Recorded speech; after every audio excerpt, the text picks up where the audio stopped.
De modo que las cifras manejadas en el mensaje presidencial pueden ser interpretadas de una forma totalmente distinta y analizadas detalladamente, no solamente arrojan conclusiones diferentes a las expresadas por el presidente García, sino que además desnudan la precariedad del modelo económico, cuyo crecimiento se funda en la bonanza episódica del precio de nuestros minerales en el mercado y la injusta distribución de sus beneficios que no alcanza a la clase trabajadora del país.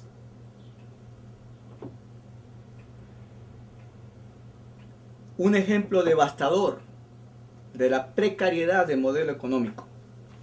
Si se elimina las cifras actuales de ganancia del 2006 de los buenos términos de intercambio como consecuencia de una supuesta caída de los precios de nuestros minerales en el mercado internacional, supuesto que constituye una posibilidad real y un peligro latente para la economía nacional, concluye el informe que nos ocupa, el PBI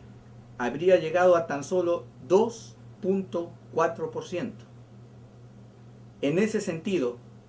si en 1985 el modelo económico del primer gobierno de García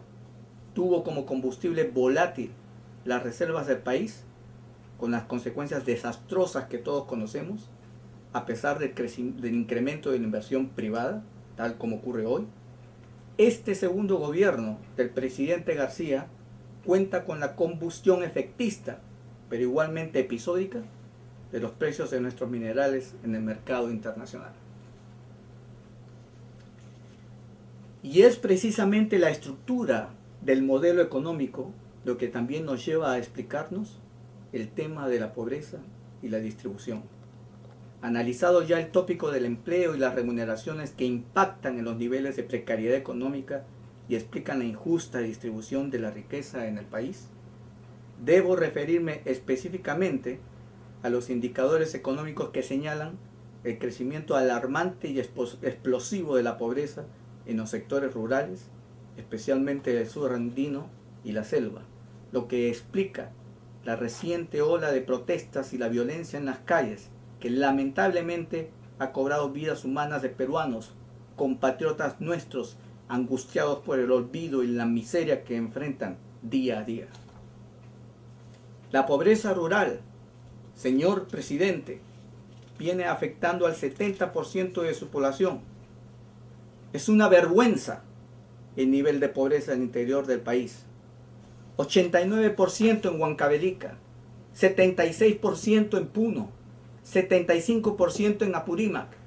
74% en Huánuco, 71% en Pasco, 66% en Loreto, 64% en Cajamarca, 54% en San Martín y Cusco y 50% en Junín. Cifras que explican la creciente impaciencia ciudadana, cuya protesta resulta muy importante recordarlo aquí. No solamente se remite a las más recientes, ocurridas hace unas semanas. El Perú profundo se ha manifestado rebelde a lo largo de la historia republicana. Datas recientes de esos fastos históricos nos remiten a su protesta organizada, fuera de la legalidad, protagonizada por el terrorismo homicida que enlutó a todo el país. Y en el marco del propio sistema constitucional, esa protesta se materializó hace solamente un año, con el respaldo mayoritario del pueblo del Perú a un candidato radical en la primera vuelta de las elecciones presidenciales y en el repechaje de esos comicios, otorgándole su confianza en 15 de los 25 departamentos del país, la mayoría de ellos sintomáticamente del sur andino. Pero la historia del Perú republicano no parece ser un referente para la administración García, ni siquiera la más reciente expresada en horrorosas cifras que trasuntan hambre y miseria de los pueblos abandonados del país. Y la indiferencia continúa,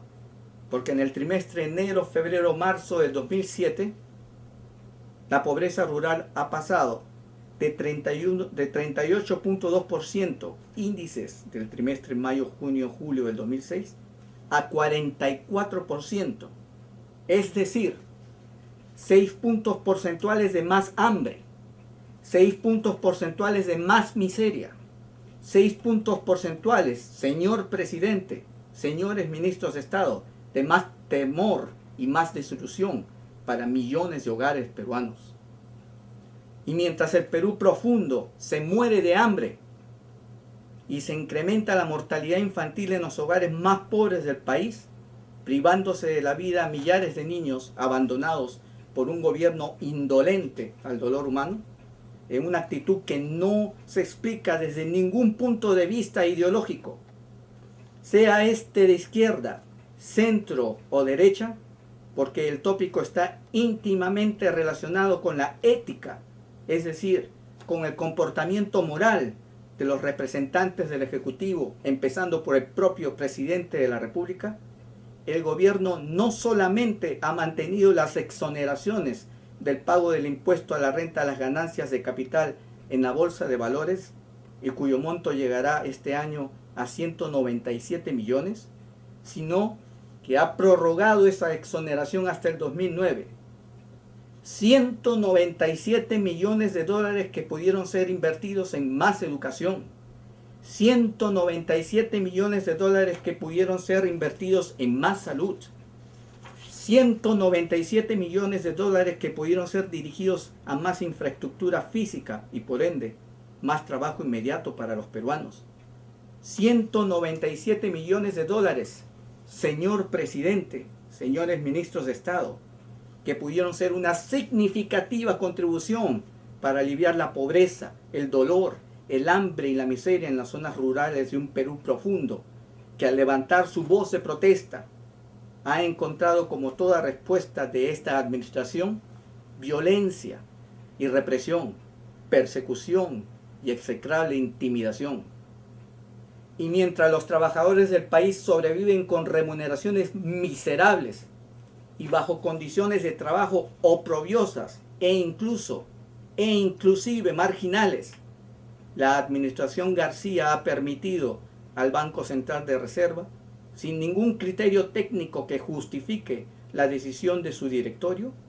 que esa entidad aumente en 3 armadas la remuneración al encaje en moneda extranjera